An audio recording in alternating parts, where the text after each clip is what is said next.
Welcome to Yoyo TV Cine Takis. Hi Yoyo viewers, subscribe చేసేటప్పుడు అక్కడ ఉండే గంట సింబల్ ను ప్రెస్ చేయడం మర్చిపోవద్దు. Garuda Express, an international courier service. NTR Ram Charan తో దర్శకధీరుడు ఎస్ఎస్ రాజమౌళి ఓ మల్టీ స్టారర్ను తెరకెక్కిస్తున్నట్లు వచ్చిన వార్తల గురించి అందరికీ తెలిసిందే. డివివి దానయ్య ఈ సినిమాను నిర్మిస్తున్నారని, తారక్ చరణ్లు బాక్సర్లుగా కనిపిస్తారని ఇలా ఈ ప్రాజెక్టుపై ఇప్పటికే కుప్పలు తెప్పలుగా రూమర్లు వచ్చాయి. ఇప్పుడు తాజాగా మరో వార్త ఫిలిం నగర్ లో చక్కర్లు కొడుతుంది. తండ్రి విజయేంద్ర ప్రసాద్ చెప్పిన స్టోరీ లైన్ రాజమౌళికి నచ్చడంతో ఆయన స్క్రిప్ట్ కు మెరుగులు దిద్దడం మొదలు పెట్టారట.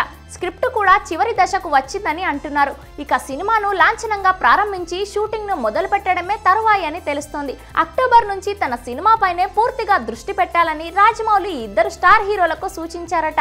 ఇది బాక్సాఫీస్ నేపథ్యంలో సాగే చిత్రం కాబట్టి మానసికంగా శారీరకంగా ఫిట్ గా ఉండాలని చెప్పారట. షూటింగ్ ఇతర పనులను 10 నెలల్లో పూర్తి చేసి 2019 ఆగస్టులో సినిమాను విడుదల చేయాలని రాజమౌళి ప్లాన్ చేస్తున్నారట. మరి ఈ విషయాలన్నీ నిజమో కాదో తెలియాలంటే అధికారిక ప్రకటన వచ్చేంత వరకు ఆగాల్సిందే. అన్నట్టు ఈ సినిమా అధికారిక ప్రకటన కూడా సంక్రాంతికి వస్తుందని అంటున్నారు.